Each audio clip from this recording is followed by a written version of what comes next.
Assalamualaikum warahmatullahi wabarakatuh. Alhamdulillah kita kembali lagi bersama Miss Rahma. Hari ini kita belajar kembali ya, insya Allah, Masya Allah ya. Semoga kita diberikan kesehatan. Nah, hari ini kita akan belajar mengenai sosial. Nah, tentang apa? Tentang upaya bangsa Indonesia dalam mempertahankan kedaulatan. Insya Allah ya. Oke, ada apa aja sih? Nah, ternyata kita nggak diem aja nih ketika dijajah ya. Ternyata ada beberapa upaya bangsa kita dalam mempertahankan kedaulatan kayak gitu. Namun kita juga sama-sama tahu kita tuh dijajah sangat lama gitu ya. Sangat lama. Kenapa kok bisa lama padahal kita melawan gitu ya. Nah, ternyata ada beberapa faktor kegagalan bangsa Indonesia dalam melawan penjajah. Apa aja sih faktornya? Kita lihat ya. Nah, ada beberapa faktor penyebab kegagalan perlawanan bangsa Indonesia terhadap penjajah. Ada 5 faktor yang Miss Rahma rangkum ya. Yang pertama ada faktor bersifat kedaerahan ya, dimana kita belum bersatu, jadi hanya bersifat kedaerahan saja dari sekian banyak daerah di Indonesia ini ya. Gitu. Yang kedua adalah perlawanan tidak dilakukan secara serentak.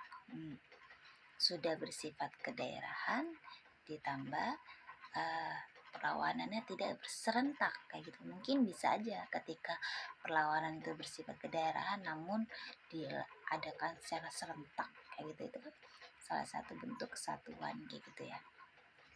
Itu artinya apa? Dilihat dari sini kita masih belum bersatu ya, belum bersatu, belum sepemikiran gitu kan.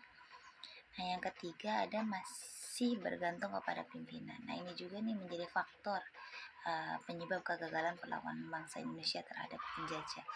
Masih bergantung kepada pimpinan. Apabila pemimpin itu tertangkap oleh penjajah, maka perlawanan itu akan terhenti. Kita tidak bisa melakukan perlawanan. Nah, ini juga kurang tepat ya. Jadi maka dari itu jika pemimpin memang tertangkap, maka regenerasi harus tetap dilaksanakan gitu ya. Harus ada pengganti yang bisa memimpin gitu. Harusnya seperti itu ya. Bukan berarti kita melupakan pemimpin yang sebelumnya, tapi ini demi kemaslahatan bersama harusnya ya, kayak gitu. Yang keempat adalah kalah dalam persenjataan. Nah, ini sudah bersifat kedaerahan, terus perlawanan juga tidak serentak, terus menunggu instruksi dari pimpinan gitu, ditambah fasilitas yang kurang memadai gitu ya.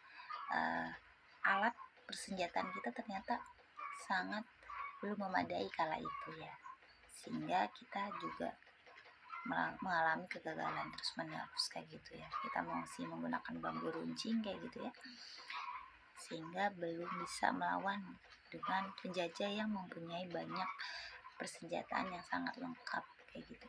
Yang kelima ada Belanda menerapkan politik adu domba. Nah, ini seperti biasa ya, namanya adu domba itu kan kalau peribahasanya memfitnah itu lebih kejam daripada pembunuhan. Wah, gitu kan. Sedangkan negara kita ini sangat sekali rentan dan mudah gitu ya diadu domba kayak gitu. Jadi bangsa sendiri saling ribut gitu ya karena adu domba gitu ya.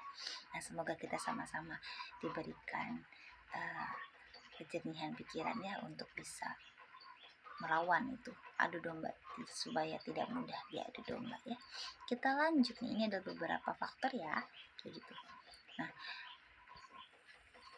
upaya apa yang bisa kita lakukan ya? Yang pertama adalah ternyata upaya yang bisa kita lakukan kala itu untuk menjaga kedaulatan Indonesia adalah dengan adanya peristiwa Sumpah Pemuda ini. Nah, peristiwa Sumpah Pemuda ini salah satu bentuk ya usaha gitu, upaya kita untuk menjaga kedaulatan Indonesia kayak gitu. Nah, peristiwa Sumpah Pemuda ini dilaksanakan oleh berbagai pemuda di Indonesia ya. Mereka berkumpul untuk memikirkan kayak gitu ya, apa saja yang perlu kita siapkan gitu untuk membentuk sebuah negara gitu, untuk ya mempersiapkan hak untuk kemerdekaannya. Nah, Peristiwa Sumpah Pemuda ini diawali oleh pertemuan atau kongres ya, atau musyawarah kalau kita nggak tahu kongres. Nah, Kongres Pemuda Indonesia yang pertama itu berlangsung di Jakarta tanggal 30 April sampai 2 Mei di 1926. Nah, ini di sini ya.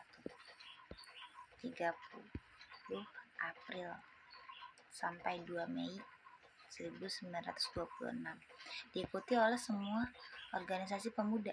Namun ternyata Kongres Pemuda Indonesia yang pertama ini belum mendapatkan atau belum mendapat menghasilkan keputusan yang mewujudkan persatuan dan kesatuan pemuda. Nah, ternyata belum menghasilkan keputusan apa-apa di kongres yang pertama. Lanjut, maka dari itu kita perlu lanjut kepada kongres Sumpah Pemuda yang kedua. Nah, Kongres Pemuda Sumpah Pemuda yang kedua ini Kongres Pemuda Indonesia yang kedua ini berlangsung di Jakarta pada tanggal berapa? Pada tanggal 27 sampai 28 Oktober. Nah, ini dia kenapa tanggal 28 Oktober itu disebut dengan Hari Sumpah Pemuda itu. Nah, Kongres kedua ini menghasilkan beberapa keputusan. Nah, apa saja? Yang pertama ada 4 keputusan. Yang pertama adalah menerima lagu Indonesia Raya ciptaan W.R. Supratman sebagai lagu kebangsaan Indonesia ya. Nih. Yang kedua, menerima sang bendera merah putih sebagai bendera Indonesia. Tuh, yang kedua ya, menerima sang merah putih sebagai bendera Indonesia gitu. Merah itu apa? Merah itu berani. Suci itu apa? Suci itu pikiran. Suci itu suci. Putih itu suci gitu. Sorry ya. Merah itu berani, putih itu suci. Masya Allah ya ini. Oke, lanjut. Semua organisasi pemuda dilebur menjadi satu dengan nama Indonesia. Dengan nama apa? Indonesia Muda. Nah, jadi semua organisasi itu menjadi satu dengan nama Indonesia Muda. Dilebur itu digabungkan gitu ya, jadi satu, dilebur kayak gitu. Nah, yang terakhir itu diikrarkannya Sumpah Pemuda. Nah, maka dari itu kenapa tanggal 28 Oktober itu diperingati Hari Sumpah Pemuda ya, karena di tanggal itu diikrarkannya Sumpah Pemuda. Masya Allah.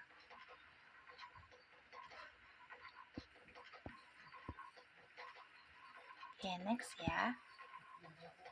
Oke, nah isinya apa sih Miss dari Sumpah Pemuda? Nah, ada 3 ya. 3. Nah, yang pertama ada kami, putra-putri kami, putra dan putri Indonesia mengaku bertumpah darah yang satu, tanah air Indonesia. Yang kedua, kami, putra dan putri Indonesia mengaku berbangsa yang satu, bangsa Indonesia. Yang ketiga, kami, putra dan putri Indonesia menjunjung bahasa persatuan, bahasa Indonesia. Nah, ini isi dari ikrar Sumpah Pemuda tuh ya. Semoga kalian sudah pada tahu ya ini isinya kayak gitu. Nah, apa sih dampak dari Sumpah Pemuda itu? Nah, ada beberapa dampak ya yang bisa Miss Rama rangkum. Yang pertama ada dasar yang sangat berharga bagi terbentukan negara kesatuan dan menambah tekad untuk bersatu. Nah, ini kalau hanya satu pemuda, ibaratnya analoginya itu hanya satu lidi saja. Apakah satu lidi itu bisa menyapu seluruh debu-debu? Sulit ya.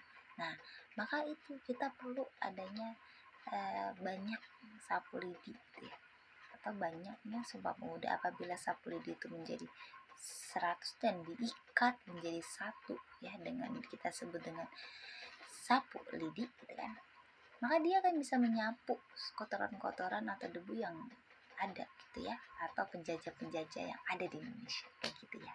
kurang lebih seperti itu. Yang kedua, memberikan pengaruh yang besar terhadap organisasi pergerakan. Nah, organisasi politik yang lahir setelah peristiwa Sumpah Pemuda semuanya tuh memakai kata Indonesia, ya, kata Indonesia. Nah, yang ketiga, ada peristiwa Sumpah Pemuda. Adanya peristiwa Sumpah Pemuda ini telah menyadarkan bahwa memang pentingnya persatuan dan kesatuan dalam sebuah bangsa kayak gitu ya. Jadi kita menyadarkan setiap diri kita nih, setiap orang, bahwa pentingnya persatuan dan kesatuan kayak gitu ya. Oke, mungkin itu saja yang bisa kita pelajari hari ini. Kurang lebihnya mohon maaf ya. Semoga kita sama-sama bisa menjaga persatuan kita kayak gitu. Nanti kita akan bahas mengenai peristiwa pembacaan teks proklamasi kayak gitu ya. Semoga kita senantiasa diberikan kesehatan. Jangan